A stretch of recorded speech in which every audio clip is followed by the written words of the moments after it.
Oh, okay. Wow, look at you. You printed it. You printed the notes. Yeah. Oh, wow. Yeah, I'm a pro. At least one out of 3 might be all right. Okay. Ivy, this was your favorite one, right? She loved. This was your least favorite. Can I tell you, when Taylor said that this was the same length as the Superman one we read, I was like, no way. Superman I read in like 45 minutes. Did we do a Superman one? No, We did not. we did it with someone else. Oh, whoa. Sorry. But literally, I was like, they can't be the same length. There's no way. This felt like I've like gifted years of my life to the comic gods now. Yeah, like, did you read all the stuff in between? No, I didn't. I did not care. I was. I get that.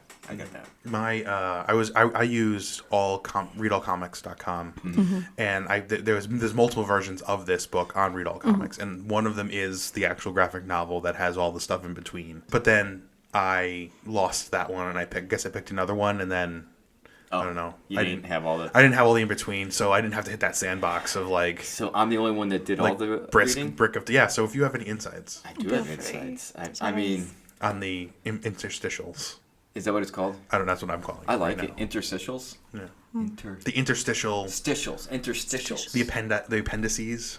No. Is it appendices? For each, yeah, I guess for each comic, it would be an appendices. Yes. No, were those all released together, or were Hold those on. released? Sorry, I thought We're we were gonna ask in. this question. I haven't said welcome to Tea Time Theology, but we can just start it. We haven't started yet.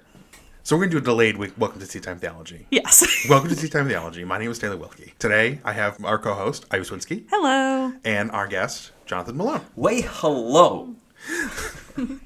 So we're talking about Watchmen, if you haven't figured it out already. The comic, not the TV show. Or the movie. The movie was based on the comic. TV show is based on the idea. Yes, it's a continuation. Yes. It's a sequel series. But this is not going to be speaking to that, to the TV show at all. This is to the comic, the 1986 to 87 comic. Yeah. Written by Alan Moore, drawn by David Gibbons. 1986 to 87. So part of this is we want to talk about the context of the work. This is a definitive comic book story. Yeah. This is one of those books that was written in the late 80s that took comic books, just like Daredevil Born Again, it took comic books and it raised it up to like an art form. Yeah. It took it from this casual thing that people just kind of like, Superman, Batman, and it took it to this it raised it to the level of like literary greatness. Yeah.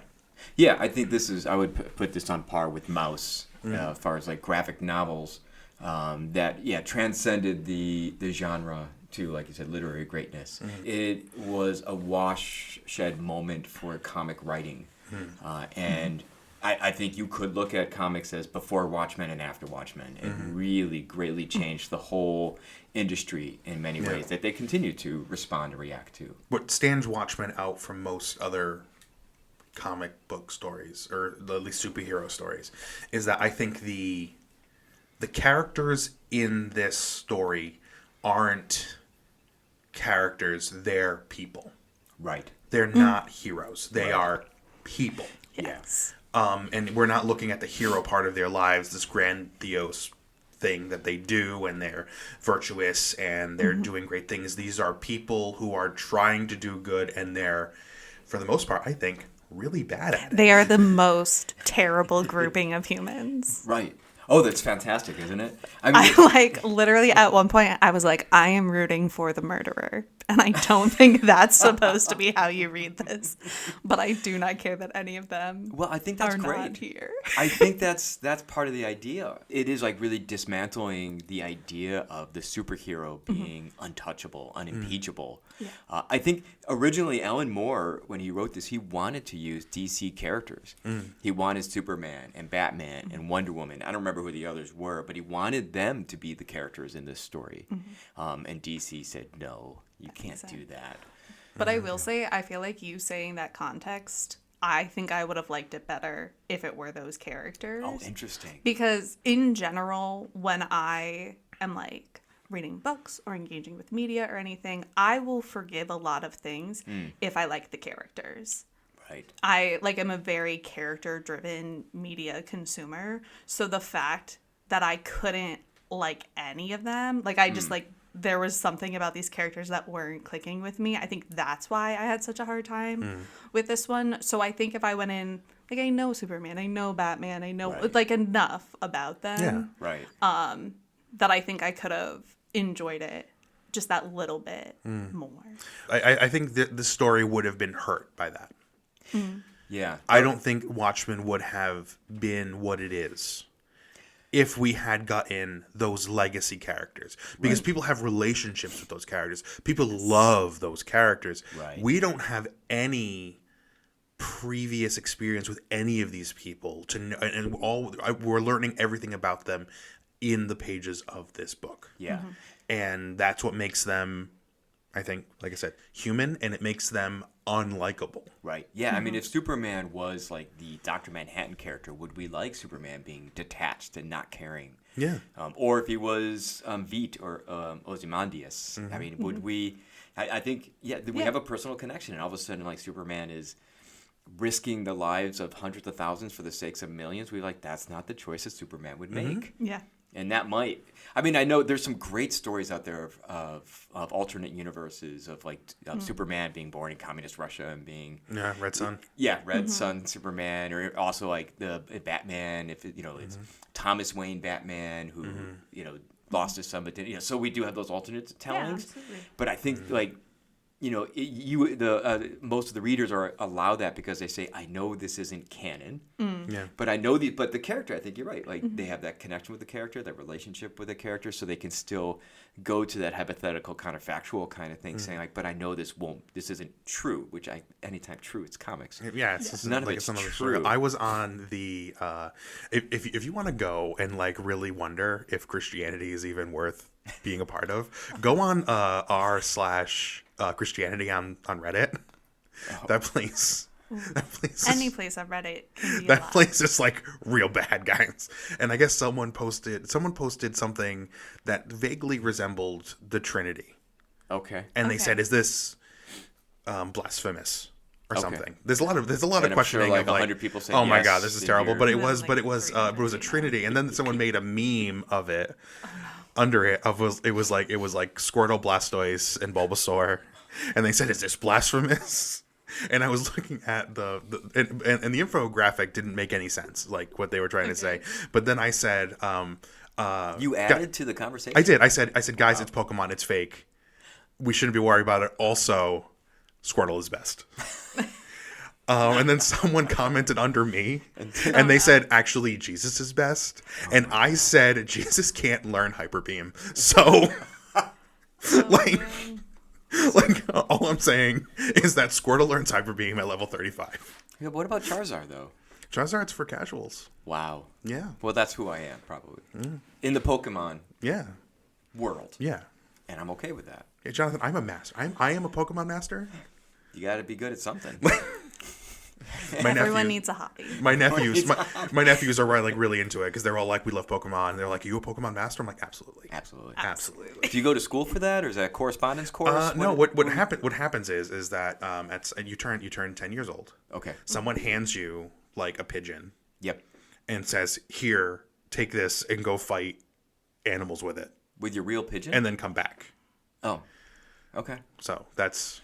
So should we give a little bit of an overview of the whole plot and idea Yes. of Watchmen, what it is, and Yeah. because there might be someone out there who's never read it. I'm sure there are plenty of people. I think there are a lot of people. I doubt any regular listeners to this podcast. We don't have listeners. Do you want to give a plot? So overview? yeah, I mean, I think. Do I want to? No. Will I? Yes. Basically, it takes place in 86, 87 was when it was written. It's taking place in that time in New York City, especially. So gritty New York, and think of the French Connection. Is it Popeye Doyle? Was he the detective? I haven't watched The French Connection in years. All I know is that the detective who was in The French Connection. Yeah, Gene Hackman plays it. No, Gene Hackman, and then the other guy. He leaves New York to go be the sheriff of Martha's Vineyard, and under his administration, a whole bunch of people get eaten by sharks. Yes, that's true. That's all true. And the other guy goes... Changed his name and everything. The other guy goes to Cabot Cove, and there's a serial killer named Jessica Fletcher. You see, Ivy, the guy who's in French Connection is also the guy who played a cop in French Connection, also played the cop in Jaws. Yeah. Anyway, Brody. This is 1980s. This takes place now to really put it in context. This takes place 2 years after Ghostbusters. Oh, okay. So they're still dealing with that whole thing in New York City because that was a real event. That was a documentary. Look it up. And Alan Moore really leans into that sense of New York. Like every time we get a picture of New York, it's very gritty, it's very dirty. And it starts with this guy named the Comedian, who was one of these heroes, was murdered, was thrown out a window. And so there's a whole bunch of plots. One of the plots is trying to solve who killed the comedian and then probably killed these other former, retired superheroes or current superheroes. Another is this plot of these artists have disappeared and we're not sure where they are. There's also this plot of this super being called Dr. Manhattan who was present, and then he got in a big argument with his girlfriend and skipped town, which was huge because he was basically the armistice of the United States, keeping the Soviets at bay. And then when he left, everything started really going down in Afghanistan. This is like when the Soviet Union invaded Afghanistan. That's taking place now, but we don't have any kind of... So these are all multiple plots going on there, and I'm sure that there's other plots. Rorschach and Night Owl, these are other characters. They're trying to solve this crime. Silk Spectre, that's Dr. Manhattan's girlfriend, gets dragged into it. All of these things are going on. Veet, who's also... I think it's pronounced Veet, his last name. We're going to call it that. I think I've been calling it like Vedit or Vidit. Veidt. Yeah. And I also call him Ozymandias. Ozymandias. I have to look at it written down. But we'll call him Veet, just because there's no vowel between the D and the T. He's this like superhuman, like mega rich, but also like loved by everyone and vegan and all that stuff. He's got a presence there. It's like a Tony Stark, like hyper genius, like super genius. So all these plots are going on, and they're all starting to tie together. Part of what also makes this book so interesting is in the midst of this is also we are getting the first person view of a teenager reading this graphic novel, this comic called The Tales of the Black Freighter. Freighter? Yeah. Freighter. Yeah. Which is a pirate story, which is horrific. Oh, it really is. It's awful. It's tough. It's basically this person his ship was attacked by pirates. He was left alive, and he wants to get back to his hometown to warn them of the oncoming Black Freighter before the pirates get there. There's that story going on. And then there's an say the word for me. Interstitial? Interstitial bits, which at the end of each comic, this was originally released as a 12-comic series. I have the individual comics. I do not open them anymore. They are all in their plastic sleeves. And you got to send those to PSA and get those graded. Do I? Yeah. They're going to be graded fair. But it's still, just to have them graded in, because when you get them graded... Yeah. They go into like this hard plastic protector and they're sealed so that there's no chance for them to degrade even further over time. Oh, okay. Yeah, because when this came out, I was just deep in my comic book collecting. How old were you when it came out? 12, 13. See, that's like age. That's like the perfect. Yeah, and when it first came out, I was reading it, and I was like, what the heck is going on? I mean, it really was like, this is not the comic story, because I was also reading Spider-Man and Batman. I didn't read Superman because I found him boring. I'm not interesting unless I'm weak. That's Superman. Right, but there's some great Superman stories out there. There's some really good ones. All-Star Superman. All-Star Superman. It's fantastic. And the Superman. And the most recent Superman movie was great. So good. Loved it. I loved it. We had a previous guest said they didn't like it. Well, I hope you just deleted that episode. No, it came out last week. As people are listening, and wow. Yeah. How do you feel about the squirrel? Just to take a tangent. That the Superman saved the squirrel? Did you love it or did you hate the squirrel? I thought it was a beautiful moment to tell the story of who Superman was. It was a character development. Exactly. It was a moment of character I development. understood that. I liked the squirrel. In the lore, that screen tested poorly, and James Gunn almost took it out of the film. He watched the scene again, and he says it's missing something, and he said, "It's the squirrel. It's missing the squirrel. He has to save the squirrel. We're putting it back in. I don't always care." question those screen test people. I'm like, how do you get chosen for that? Because every time getting someone tells me some like, oh, that scene was cut because of the screen test. Let's take a second to think about the folks that get pulled into screen tests. These are unemployed, probably men just wandering the streets of Hollywood, not sure of what to do with their life anymore, on their last leg, and someone says, "Hey, you want to come in for a screen test? You get a free soda and popcorn." I'm like, These guys love sure. Citizen Kane. Probably some. Also, you get these folks, who are film majors. Yeah, Couldn't failed film major. film majors. And Citizen Kane is like the thing they're Like, well, it's looking for. no apocalypse now, I guess. That's fair. It's like, why are there no subtitles? I can understand the languages that's being spoken in. This was filmed in English and in color. Yeah. Oh. Yeah. I don't know if that's the case for screen. This was not avant-garde. But which I love my avant-garde movie. I mean, I love it just as much as the next person. Anyway, so the interstitials, I cannot. interstitial. Interstitials. The interstitials are these world-building moments where you have, one of the characters, the old night owl. He produced an autobiography, a memoir of his time of being a hero, and you get a couple of chapters of that. That's really cool. It is really cool. Another one, the current night owl, is someone who's an ornithologist of sorts, and he writes articles every now and again for Ornithology Monthly, and you get one of those articles. You get a copy of the Frontier, which is this like radical right-wing paper, a conspiracy paper, and you see one of their what the editor is working on. So it's this really interesting world building. And to my knowledge, I might not be completely accurate with this, but to my knowledge, that hadn't been done before either. And the amount of work that had to have gone in. It's crazy. To writing these things is insane. Now, were those, because you said you had the original 12, were those later published or were those published with them? How were those published? I think those were in the back of each comic. Oh, okay. So they were appendices in that sense. So you'd be reading the comic, and then you get to the end. And it's not uncommon to have like editor's notes at the end of a comic or something like that, but this was like totally different. Oh, cool. And 12, 13-year-old me said, I'm not going to read this. Yeah. Because, Who wants to read I'm here for pictures and words. I'm here for pictures and fights. And I'm not here I'm not here to read like blocks of text. I want to see Captain America punching Nazis. That's what I want. I wasn't getting that, and I was like, what's going on here? But everyone was really excited about this. Boy, I'm hitting everything.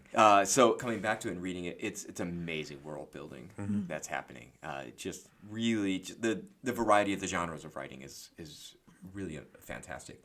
Folks, I encourage you to go and take a look at a picture of Alan Moore, the writer. I don't know. When I see a picture of Alan Moore, I'm like, holy shit, Alan Moore. He is... isn't there a picture of him on the back? I think I had a picture of him somewhere. I'll find it, but he looks crazy. No, it's like on the back of that book. Oh, you don't have a picture of it. No, My copy used to. So I'd encourage you to take a look at him. He looks like he's been in a cabin in Montana for a couple of years. Alan Moore looks like the guy who wrote Watchmen. Like if you picture the guy who wrote Watchmen, that's what Alan Moore looks like. He's like Alan Moore is like a. They say like working with Alan Moore is like working with a force of nature. Oh, cool. Like he's gonna write the story he's gonna write, and if you're the artist, you were just along for the ride. Yeah. What had he written before this? Like who were his people that he worked on? No, that's a great question. I think he had been in the DC universe for a little bit, but I don't know. Did That's he a do really Swamp good Thing? question. Was he the guy who He like did brought do Swamp Thing. I think he did Swamp Thing after. like the definitive Swamp Thing. Like It's he a took Swamp Thing from like great a run. weird B-list or even like a D-list character and like took him and rose him up to like this like god mythic like character. It's a beautiful story. The Swamp Thing story is a beautiful love story. Also a question of what does it mean to be alive. I mean, Alan Moore clearly like has some really good thoughts. Oh yeah. And plays with them in the comics. Yeah. So read Swamp Thing after you read Watchmen. And Swamp Thing actually might be a good palate cleanser. I think it's much more upbeat or positive. It's much more positive. Okay. And then Watchmen is heavy. So that's all that's going on. And it really does lean into a lot of the questions that we were asking at that time. I wasn't asking. I was like 12 years old. Height of the Cold War. Like this was like right before it ended. It was real tense. Yeah. So each issue starts with a picture of the clock, and like as you get closer and closer to midnight, so you get this tension of like we're getting closer and closer to the hour when all things will end. So that's more or less that's the story without spoiling anything. Should we just go ahead and spoil the ending, because that's kind of important? Just Yeah, spoil the ending. Okay. Half of New York City dies, and Well, the world is saved. I was going to give him a second. Is it? That's part of Yes, that is the question. Right. I think that's great. So yeah, it comes out. Yeah, Veet was the guy killing all the heroes, and he killed the comedian first because the comedian was the one person that could understand what Veet was doing. He was onto him. Yeah. Yeah. Which says so much. And then he's like, killing others. And then, he has constructed this alien who can have these telepathic powers to kill everything within a certain radius. So has that landed. That's why he kidnapped all these artists and folks to create this creature, knowing that it's not from outer space. It was just kind of created, but it would build this idea amongst the world leaders that there is another being in another world that could send more that would come here and kill us. Right. So he has this creature land in New York, kill hundreds of thousands of people, and scare all the world leaders into thinking there's another race out there, another creature out there that can kill us. So we have now got to work together. Yeah. And that's going to bring about peace. Which isn't crazy. I've always thought that, like, that's what we need. We need one of two things to happen. We need a world-stopping calamity to occur. Yeah. Or we need to be visited by beings that not of this planet. Isn't that the day the Earth stood still? Day the Earth stood still, or, I don't know, the whole year of 2020. And I lost a lot of faith in this theory when COVID happened, and it didn't galvanize the world together to say this one little thing affected everybody, right? And we need to figure out how this doesn't happen again. We just infighted amongst each other. See, I feel like, I'm sorry to jump us to Marvel from here, but I feel like that was why I understood Infinity Wars. Because I was like, how are they all just like moving past the blip? And then COVID happened. And I was like, this is how they're all moving past the blip. Yeah. They're all just ignoring their feelings. Yeah. Right. Well, I'm totally right there with that idea of like, we just got to move on and not really process. Some of the TV shows that came out after, I'm trying to think, like Falcon and the Winter Soldier. Yeah. They had kind of play with it a little bit, but I think they could have spent much more time. Oh, yeah. I mean, WandaVision was the one show. That was so good. That really said, what does grief look like? How do we deal with grief? But that was just with one person. Yeah. Right? And I think I could have done much more. And maybe, is there like another one after Watchmen where they deal with it? Or is this like a standalone, this is what happened? That's it. Insular. Yeah, they've had, I think in the DC universe, I don't collect anymore because I don't have the money for it. That's fair. But I think they've had a series where Dr. Manhattan has returned and is doing like world-changing things. I don't know exactly, but folks can write in. Yeah. Folks can write in. Well, if they wanted to write in and send comments, where do they write to? By the way, actually, this is new news. Jonathan, last time new you were news that you can use. Yes, Tea Time Theology is now on YouTube. Hey. Oh, yeah. We did it. Oh, that's why all the cameras are here. And if anybody wants to, they should go to the YouTube page and make a comment under this video. Do it right now.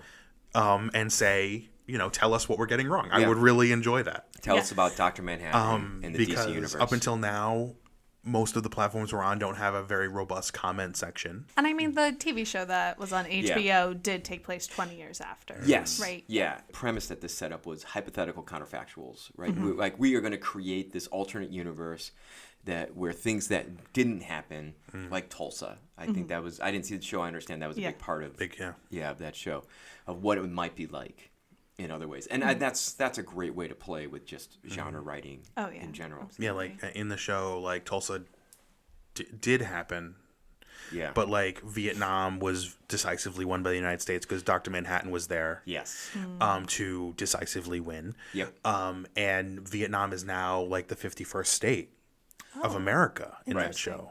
And like, sure, they get to be, but not Puerto Rico. Not Puerto Rico. And like, cops, like all the cops are all the cops wear masks, so they cannot be identified. I wonder what living in a world like that would be like. I have no idea. I can't even conceive of that possibility. And like there's like this like whole group that like worship Rorschach because of that paper in that universe. They get the Rorschach's journal and they publish it, and that becomes like a very right wing like big time like So like that's- like a I did manifesto. think he was very sympathetic in the Rorschach. book. Rorschach is fascinating. He was so Really is. fascinating to me. Yes. Him and I think it was Dr. Manhattan were like the only two that I was like, oh, I'm really actually interested in your stories. So that's great. Let's talk about those two. I mean, I was going to say, so the way it ends is Alien happens. Dr. Manhattan and Veet are there. And Dr. Manhattan, one of his things is he's living in multiple times. Yeah. He's living in past, present, and future. So Veet said, did it work? And Dr. Manhattan leaves. Right? So Veet is there still, the smartest man in the world, like a true super genius, still uncertain if what he did was the right thing. And also then Rorschach, who has this like incredible moral center. Like Yeah. he cannot budge.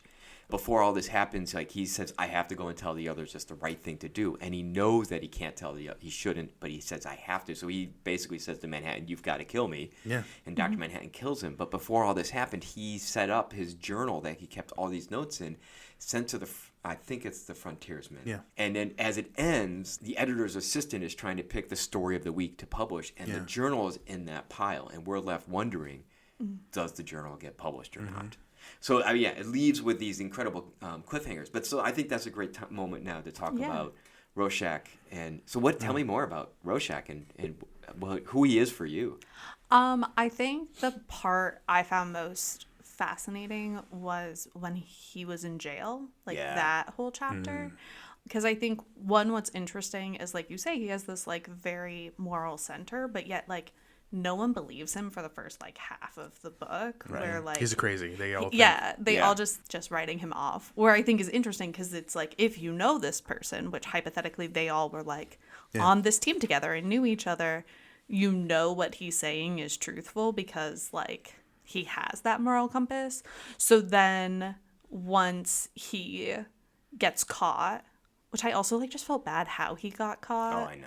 Because most of them have done terrible things, you want them to get justice for the thing they actually did, not Right. the setup. Right. And then him and the psychiatrist, their relationship was so fascinating, especially because I think the psychiatrists in comics are like so interesting in general because you've got like your Harley Quinn psychiatrists who then like turn into whatever she turns Right. into. Right. Or you have like the more straight-laced ones. So I think having their relationship was fascinating. Yeah, he has a view of humanity that is so honest but brutal. Yeah. That and a sense of like I have to. What is right is also like brutally honest. Yeah. And so the things he does, we would look at and say like that was horrible. Like there's he recounts how I think it was someone who killed some little girls or something. He leaves him with his ankle chained to a handcuffed to a radiator or something and a saw and said like maybe you could saw through your leg in time. And And then you're like burns the building down, right? burns the building down. Maybe not. One of the questions is, these guys are judging. Right. Like Rorschach judged him in that moment and says, Yeah. I'm not going to do whatever it is I need to do. And that was the flip. If you notice in Yeah. the book, there's like flashbacks to the past and there's the current day and Rorschach's, Yeah. like that was the moment that broke Rorschach. Right. He was just a regular guy who was going around doing good things. Right. Because he felt the need to. And that was the moment where he realized that humanity isn't worth saving. It's over. Like, Right. this is it. Like, if someone can do this, feed little girls to dogs. Right. This is... Yeah. It broke him. I think that the other characters in there, Night Owl is kind of like Rorschach's partner. This is the new Night Owl. The older Night Owl was a beat cop basically who just put on a costume, and that's from this like glory days of superheroes when it was like fun and jovial and no one ever got hurt except for that one guy in the bank robbery. But we don't talk about that. So you don't wear capes, guys. That's why you don't wear capes. No capes. That started with this, not with The Incredibles. Well, Oh my God, and is The Incredibles really listening to it? I'm like, this is just the plot of The Incredibles Well, for children. I think when The Incredibles came out, Yeah. a lot of comments were like, "Oh, it's just Watchmen." Yeah. But for fun. kids. But fun. But fun and for kids. Yeah, and for kids. But the idea of the fallibility, humanity of superheroes Yeah. is what they're looking at. I saw Night Owl as someone who's like really big on what's logical, what's right, what's clear, progress, and he was very smart and had a lot of money. So the Batman character. I saw the Night Owl as a person who had nothing better to do but to be a hero. Yeah. Yeah. Like that's pretty why much. Night Owl is a hero. He's not a hero Yeah. because he has to be. Like Rorschach is a hero because Yeah. he's not seeing the justice in the world that this should be, and he was the one who went out to do that. Right. Yeah. Night Owl was a fan of Yeah. OG Night Owl and decided, I have money, I can make this ship and have these gadgets, and like it's like a fun little side project, and I'll Right. write my articles to the Ornithology magazine on the side. Yeah. And He's got a little punch Yeah. in the drawing. I mean, yeah, in the comics, he's not like in super shape. Clearly, like he's in his middle ages, and and he's someone who's not quite sure of himself, but gets by somehow. Silk Spectre, I think, is the other side of Night Owl, because I see her as this kind of like emotion, ecstasy, moving towards unity. So in your reading of Nietzsche, which I know we've all been reading our Nietzsche. I Constantly. just finished my third reread last night. Of which copy? Which Which book? copy? The one that I own. The one that I own. That was a good answer to a good. trick question. What Nietzsche did, because he's written a lot of stuff. No, so in his book, The Birth of the Tragedy, he talks about these two sides of humanity, the Apollonian and the Dionysian. The Apollonian is clarity, logic, progression, and the Dionysian is disorder, ecstasy, emotion. And Silk Spectre and Night Owl really become the partners. Rorschach has to split off from them because he is so focused on what he's doing. Then those two, and I think the way they play off each other and the way in the end they unify in very carnal fashion speaks to that sense of like, here we see the epitome of humanity. Yeah. And there might be some hope in that. I don't know. I see the comedian as a cynic, someone who really sees things as they truly are and says, I'm just going to now live as things are. And I think there was he had that turn as well. I don't remember when, but he was also not a great person. He was No. terrible. Yeah, No. absolutely terrible. Like he saw the joke in the world. Like the world is a joke. yeah. That's what Yeah. he saw. Like it's all.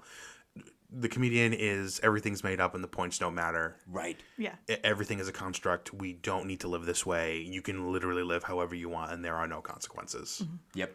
Yeah, that's the comedian. Veidt is, I think, very much an ends justify the means kind of person. So Machiavellian in that sense. And Dr. Manhattan is the divine watchmaker. Yeah. He just sets it up and walks away. And Yeah. just lets it happen. His story's so tragic. Yeah. I was so sad. His like little part, I was like, because it's really set up as a love story. Yeah. Which was actually what I needed at that point in the book too. Oh, like I good. thought pacing wise, it was really smart where they put his because we had been so dark, and it either happened right before Rorschach's part or after. I think so. Like it was yeah. it was like they happened right after each other Yeah. as well. But it's like set up as this like beautiful nerd falls in love with the girl, and then he's like going to get her jacket, Right. accidentally gets locked in the radiation room, and then like Tragic. turns into this which one I think he had the most classic story I think that Right. you're Yeah. anticipating when you're reading a book like this as well. But no, I just felt really bad for him because his whole like living from beginning to end at the same moment, I think also made it really hard for him to have any of those human emotions because he loses 2 girlfriends in the book. Yeah. And it's like one of those breakups for both of the breakups happen, I feel like, in one of those ways where it's like nobody's fault. Like he Right. can't emotionally be there for those women anymore, and they can't wait around for him to be emotionally available in a way that he just can't be. Like Right. it's one of those like nobody's the bad guy here, but everyone's feelings are hurt sort Yeah. of moment. Which is why I thought it was like very interesting to sort of see him also like leave the earth. I think he had the same motivations in a lot of way as some of the other characters where like he thinks he's doing the best thing for humanity by like making himself leave this space. Right. Or he's just done with them. Yeah, or he's just That's- done with them. I'm giving him a little Yeah, little grace in my Well, my reading of him. so I talked to a friend of mine who's a comic book writer. Oh, cool. He works with Sun Brothers Industry, Sun Brothers Company. Please check out Sun Brothers. Wesley Sun he's one of the brothers of Sun Brothers. They just came out with a new comic about a chaplain. Ooh. Ooh, It's a horror comic. fun. A chaplain who can see demons or something like that. A hospital chaplain. That sounds amazing. Yeah. Oh, that sounds terrifying. Yeah. Terrifying but amazing. Because it's a hospital, you can see demons. It's like being able to see ghosts in a hospital. It's like, well, he's also a hospital chaplain, so I'll let actually you his know autobiography. how to get. It could be. It could be. Wes is a nice guy, but Wes pointed out that his favorite moment in this whole book was a Dr. Manhattan moment. Oh, cool. And it's when he and Silk Spectre are on Mars, naturally, and they're talking about, is humanity worth saving? And Dr. Manhattan's at a place like, no, because they're just a blip. Yeah. There's nothing that makes them any more or less amazing than this dirt on Mars. And he's trying to find, and he says, what I really want to see is like the moment when an atom like comes into its being on its own or something like that. He has a conversation with her, and he helps her get to this place of realizing who the comedian is to her. Yeah. So the backstory is the comedian raped the original Silk Spectre. Yeah. And that's part of why he's a horrible person. And Silk Spectre, the current Silk Spectre, grew up thinking that the comedian raped her mother, but her father was someone else. Right. And then comes this realization that the comedian is her father. He was trying to build a relationship with her, and her heart breaks, and she doesn't know how to respond to this. And that's a moment when Dr. Manhattan says, how could it be that of all the billions of people on Earth, your mother and the comedian are the two that get together, and they are the two that they have you, even if it's through horrific ways. But you're the one that comes out of that, and you have a relationship with me, and your relationship with me has an impact on me. That these are all just amazing moments.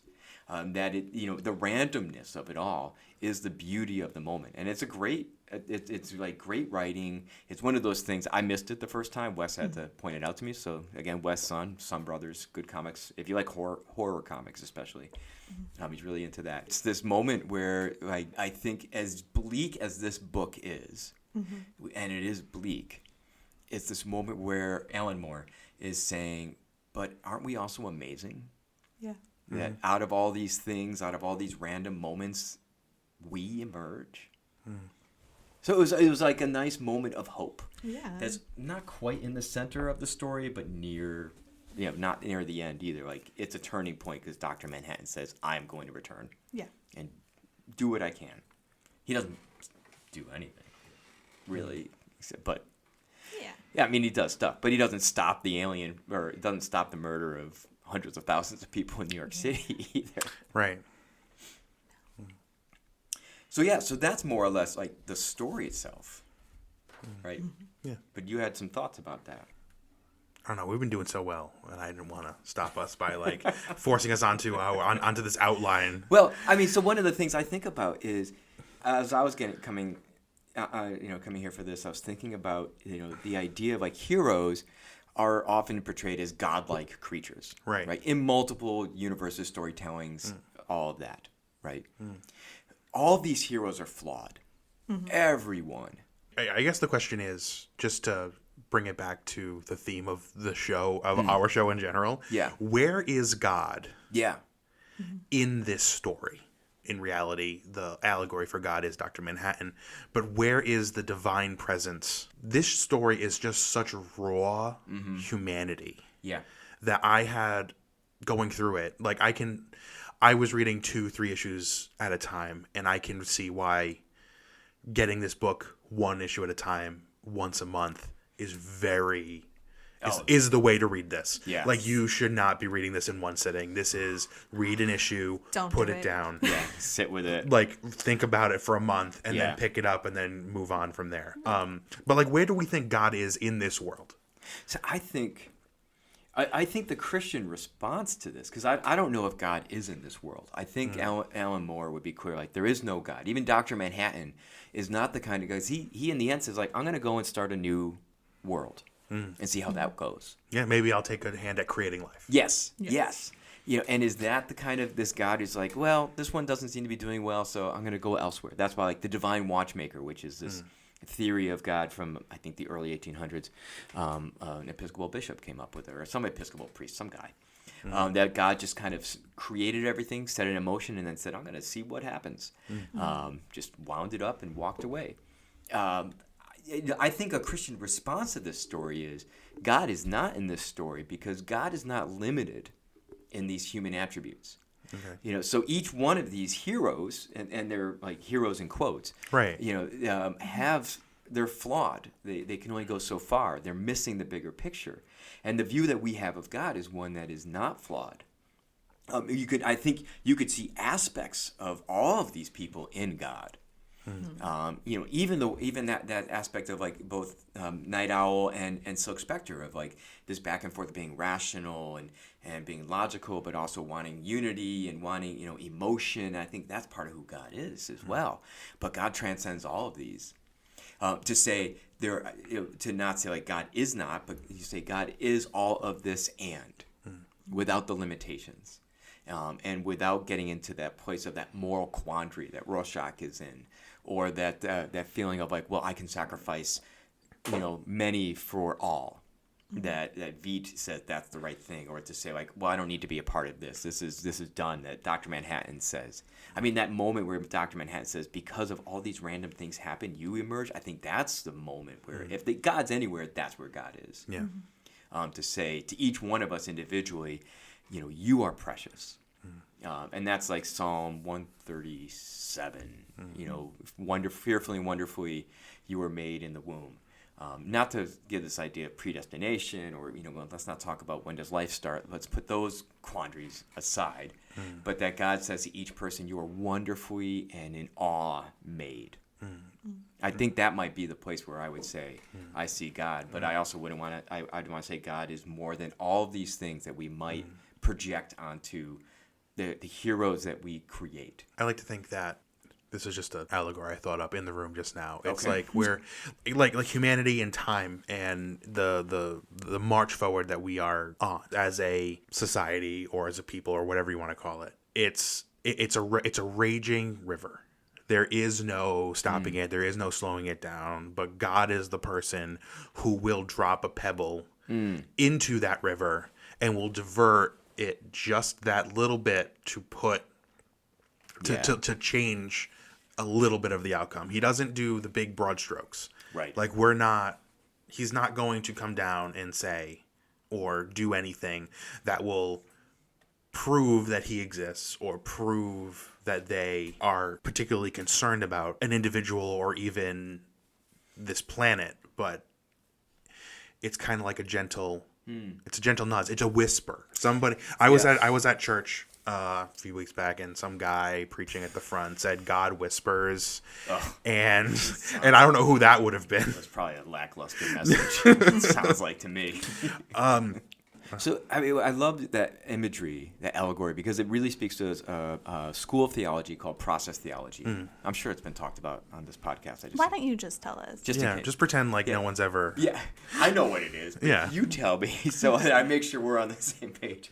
So process theology, it's basically saying that God is a part of the creative process. The place where I diverge from process theology is I still believe that God is creator, that God started it all, and God creates. But then we have this process, like time marches on. Humanity is happening, and if you bring it down to the individual level, at each moment we have a choice of what to do next. But there's an infinite amount of choices before us. Maybe there's finite, but more than we can conceive of. And each one of those choices can branch out to another, infinite amount of choices and more and more. And what makes God different from us is God can see where all of those can go. That's part of that divine knowledge, the omnipotence of God. But what God does, instead of really is pushing against predestination. Instead of saying it's all been already mapped out and you will do this and this and this and this and this and this and this and that's why you're going to hell. Sorry.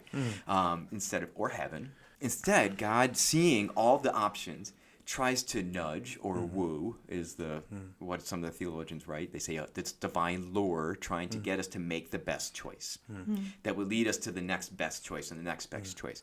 And if we choose something that's slightly off, God says, okay, we'll work with that. Because even with that choice, there's an infinite amount of choices, and we can get you back on the right track. And even if you go completely 180 degrees the wrong way, we can still work with you.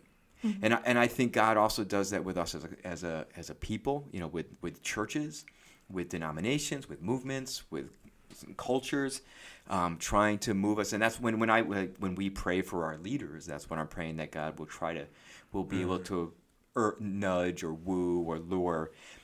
So that idea that, I'd like the idea like God's dropping pebbles in the stream, like trying to help the flow, having this desire, and this is my own stuff now, bringing in language of desire, having a desire for where we would end up. So God doesn't say this is where you're going to end, but rather says knowing who you are and everything that's happened, this is what will be best for you. This is what I desire for you, like the desires of God's heart. Now, do we lean into those or not? That's up to us. So instead of, if we go to a place as a society where we're at our worst and we're in a river of blood and we're crying, we see God there crying out saying, help us, God says, yes. Yeah. And that's like a divine yes that God says. So that's process theology that I think speaks well to this different kind of presence and activity. It's God is a very active presence. We call it the creative response. There's a creative response that God has to each choice that we make. And we make bad choices, and that breaks God's heart. But then we make good choices, and God says, good, let's work with that. Yeah. So very different from these ideas of heroes coming in and, damning us or punishing or lifting up others. And yeah, that's not who God is in this. I do think that comes out of, and then I'll stop. Sorry. I do think, again, that comes out of, that can be tied to that conversation that Dr. Manhattan has with Silk Spectre of saying of all these moments, this happens. I mean, I would say that God is, when something as horrific as a man raping a woman happens, and that's, there's so much violence and loss happening there, for God to say, okay, with that, we can still bring something good. I'm not saying at all, by any stretch of imagination, that rape is good. Not at all. But even out of what can be one of the worst things, God can bring out goodness. Yeah, we had a conversation with another priest about the bumper sticker. Everything happens for a reason. Yeah, I don't like that. Yeah. And that was it's not a great. It's not a great bumper sticker. I don't like it. The conversation essentially said God doesn't saying that means that God wants bad things to happen or makes bad things happen, and that's not what's going on here. Yeah, I think that's just, it says stuff about that makes God into like a Vite or a Rorschach or puts limitations on God, human limitations that it doesn't really square with my theology. And if it's not good with my theology, then it must be wrong. Right. It's there's only one right answer in this, in what we're doing right now. That's one of the things that, just to bring it back to our Christianity, it just seems as though everybody in that platform seems to think that their flavor of Christianity is the right flavor. I know. And I just want to scream at all of them and say, guys, We all can be right. everyone can be right. Just don't be a piece of shit. That's really the goal. When I work with folks with backpacking, I say there are multiple right ways to pack your pack. There are wrong ways. Yeah. And I will call out the wrong ways, but I will celebrate the multiple right ways that we can do it. And I think that's true for Christianity. There's multiple right ways. There are wrong ways. When we start condemning other people, casting them out, saying you're less than human, I think we're wrong. Yeah. I think that's a moment where we're like, nope, you're missing it. There's stuff you're not reading. Give us the book back. You're not ready for it. Last question that I have, or the only question I've asked through this whole thing is, just to wrap it up, which character in Watchmen do you think most clearly shows humanity's need for a savior? And why? I'll start. Please. I think, and I've been thinking about this question a lot, because I'm this whole book is a lot. There's so much to unpack in this story, and we barely scratched the surface. I really think it's the newsman, the guy who sells the news, the guy spreading the good news of the world. And he says, listen, I sit here all day and I read all the papers and all the magazines. And as he's moving through the story, he's not being affected by really anything that's going on up until the very end. Yeah. And he is just reading about it in the papers and in the media. And I think he is the person who shows us why we need that sense of hope that Jesus or God or the divine give us, because without it, it's just, what is it all for? Why is it all happening? Yeah. Especially in the time that we find ourselves in right now. I like to say right now, because of where we are in the current conflict in Iran, in the current squabbling between countries, in the what feels like the most violent time I've ever seen in human history. It feels like I've heard this song before. Mm-hmm. The first time I heard it, it wasn't great. And that's in 2007 and early 2001 through my young adult years. And now someone has released a new cover of this terrible song, and it's even worse. And I don't know how to feel, and I see us making the same mistakes again, and I don't know why. Like, no one learned anything. No one's learned anything. Right. Even Right. because when you read this, it's a lot of rhyming with what is happening right now. People are saying, we're doing this for the greater good, and this is the time it's going to be fixed, and this is why it's going to be fixed, because I'm the smartest person in the room, and I know what's right. Yeah. Oof. That's heavy there. I know, right? Ivy, do you have thoughts? So anyway, my answer is the newsman, because he is the person who I think could use a savior more than anybody else in this book. That's fair.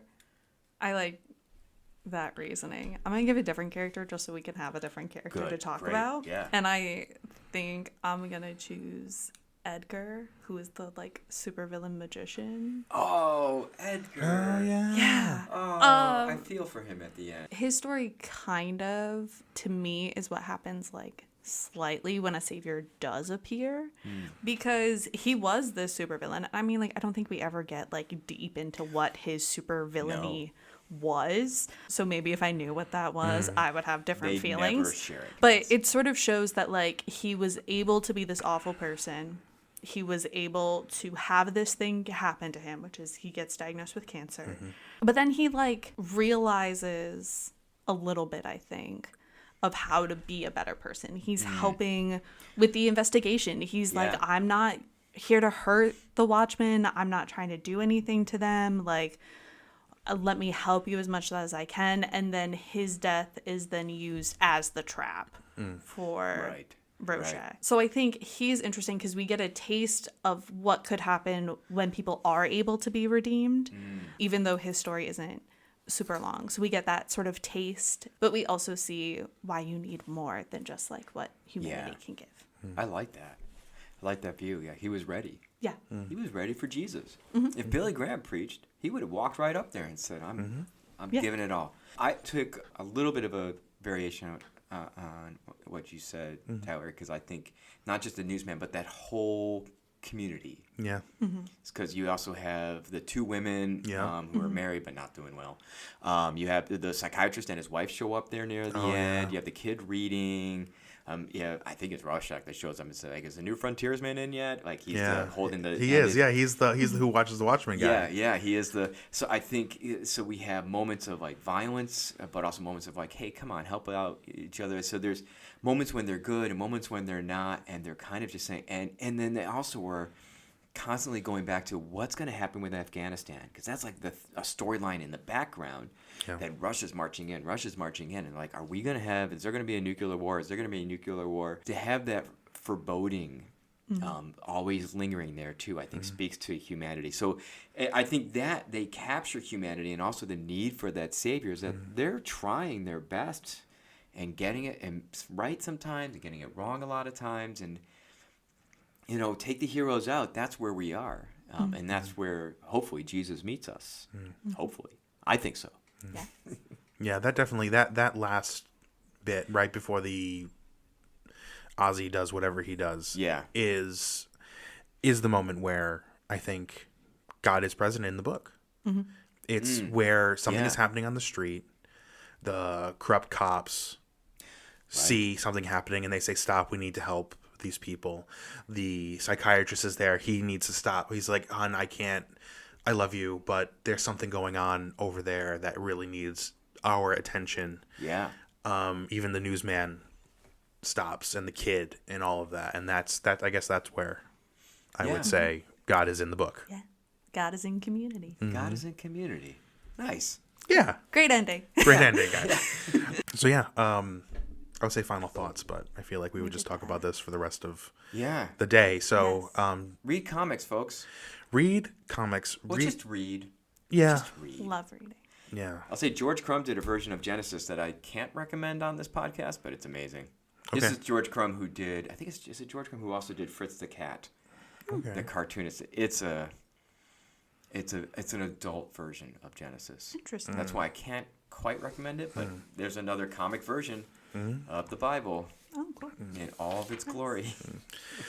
So Jonathan, if someone wanted to get in touch with you Yeah. or see you on a Sunday, where would they go? Well, first, I'd encourage them to go to wildernessjourneys.org to go on one of my backpacking trips.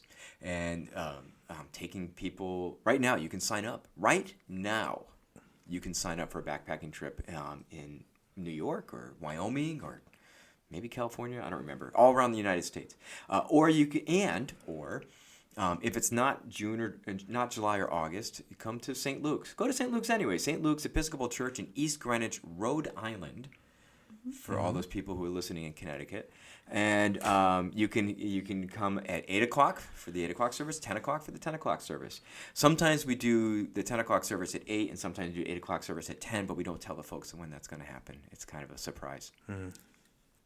So yeah, this is the last episode of the season, Ivy. It is. Yeah. Oh, that's why we have cake. Yeah, that's why we have cake. I wish we had cake. Imagine. I don't like cake. I'm a pie man. That's why we have pie. Yeah. Overall, I hope everyone enjoyed listening to the season. And put in your comments what you'd like for the next season. Yes. Yeah, let us know. We sometimes we feel like we are speaking into a void in the show. I feel like only you feel that way. Well, Ivy runs the Facebook, I guess. Okay. So she gets feedback, but she doesn't tell me about it. It's all positive. Oh, good. Make sure to go and review the show. Like and review. Yeah, like, comment, subscribe, especially on YouTube if you can. Yeah, smash that subscribe button. Yeah. Perfect. Go also on the podcast. Go ahead and rate the show on your podcast listening app. 5-star ratings, please. Write a little comment, and they'll read it on the next show. Probably not. I don't know how to get those. But yeah. But anyway. So guys, till next year. This is Tea Time Theology. I'm going there to see my Father. I'm going there no more to roam. I'm only going over Jordan. I'm only going over home.